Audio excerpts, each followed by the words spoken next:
PDIP mengklaim pihaknya telah menyimpan dokumen yang berupa video skandal pejabat negara korupsi. Hal itu disampaikan sesudah Sekjen PDIP Hasto Kristianto ditetapkan sebagai tersangka dalam kasus Harun Masiku. Terkait hal itu, Presiden ke-7 Republik Indonesia Joko Widodo memberikan respons. Ia pun tak ambil pusing terkait ancaman video skandal keluarga Jokowi yang akan dibuka. Tak hanya itu, Jokowi pun memberikan respons saat istrinya Iriana diseret-seret dalam video skandal tersebut.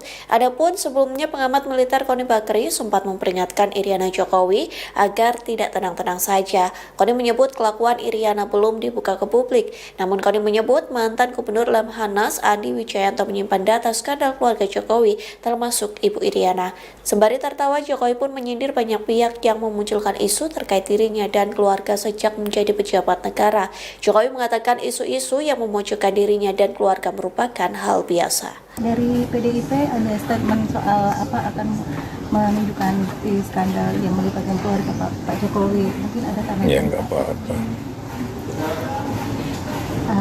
Mungkin dengan menunggu atau gimana? Apakah? Nggak mau apa? Menunggu bukti-buktinya. Nggak mau apa?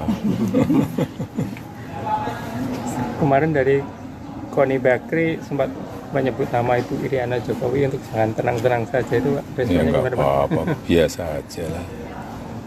Artinya biasa mendapatkan tuduhan hujatan seperti itu? Ya kan biasa kan, kita ini sejak penjabat kan yang namanya dibilang PKI, dibilang anaknya Gerwani, dibilang antek asing, dibilang antek aseng, dibilang ijazahnya palsu, komplit, udah nggak tahu yang kurang apa.